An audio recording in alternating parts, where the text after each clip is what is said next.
Then we can proceed to find out what it means to meditate.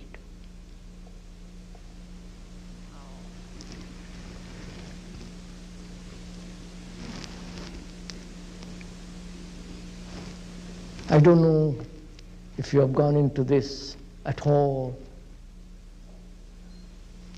Probably some of you have played with it,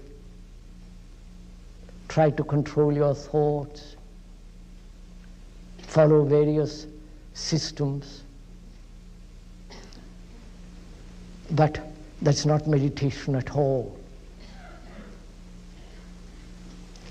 So one has to dispose of the various systems that one has been offered.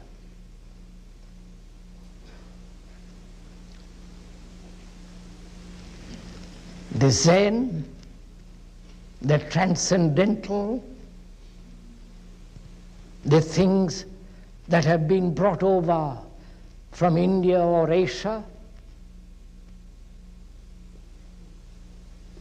in which various people are caught. So one has to go into this question of systems, methods. And I hope you will too. We are sharing this problem together. When you have a system to follow,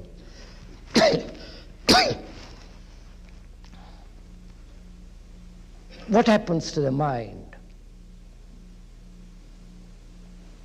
What does system, a method imply?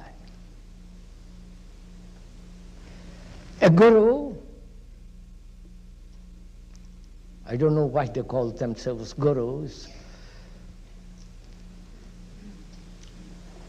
I can't find a strong word to deny that whole world of gurus, of their authority, because they think they know.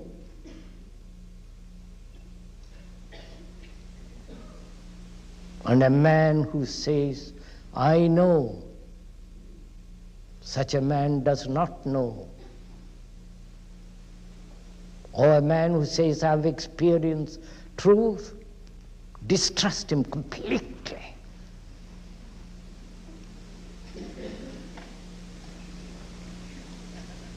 These are the people who offer systems. System implies practice, following, repetition, denying what actually is, and therefore increasing your conflict. The system promises nirvana or enlightenment. Just think of it. Promising somebody enlightenment. And therefore you have the guru says he knows more, and the other guru says he knows still more. And the disciples fight among themselves, say, my guru is better than your guru.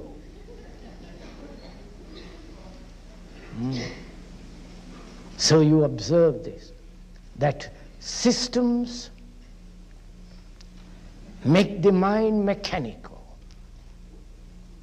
They don't give you freedom. They may promise freedom at the end, but freedom is at the beginning, not at the end.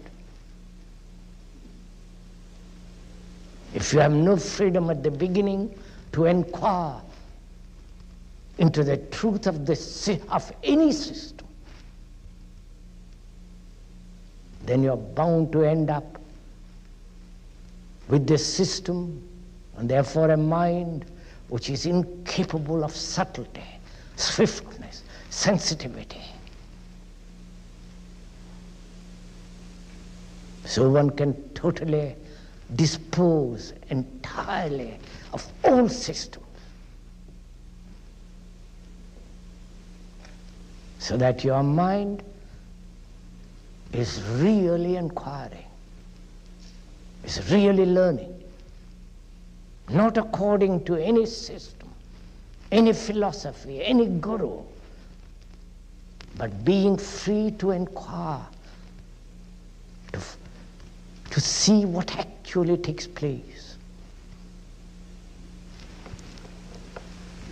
Then the mind, which is the result of 1,000 years of thought,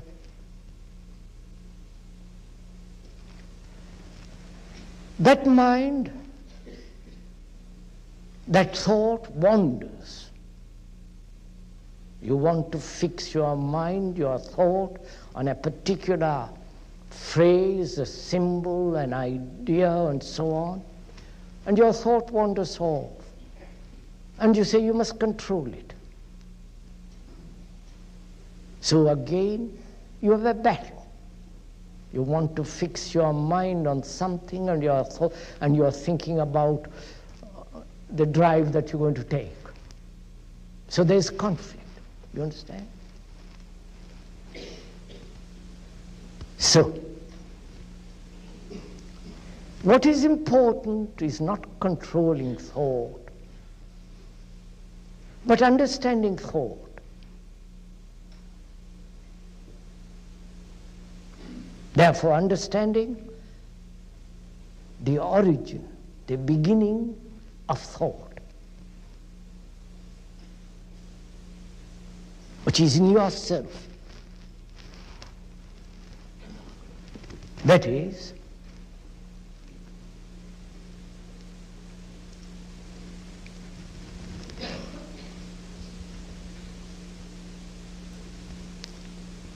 the brain stores up memory. You can observe this yourself. You don't have to read all the books about it. Your brain stores memory. And if it does not, if it hasn't stored memory, you couldn't be able to think at all.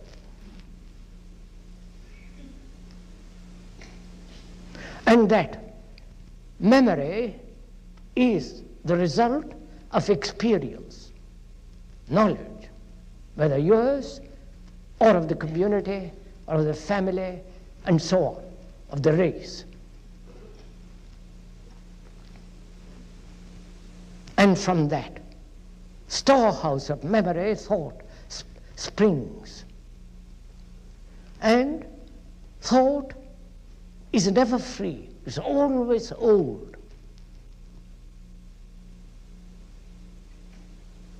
There is no such thing as freedom of thought. Thought can never be free in itself. It can express or talk about freedom, but in itself, it is the result of past memories, experiences, knowledge, and therefore it's old. Right? Oh, I mustn't say right. Very old.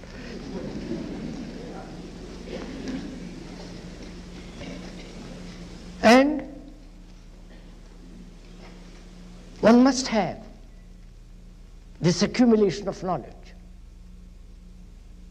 Otherwise you couldn't function, you couldn't do a thing, you couldn't speak to each other, you couldn't go home and so on. Knowledge is essential.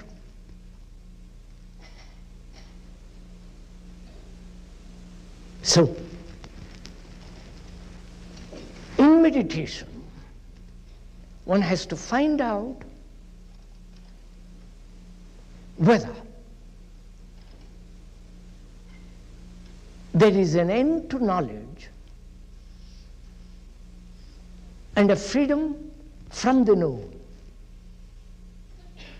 Following all that?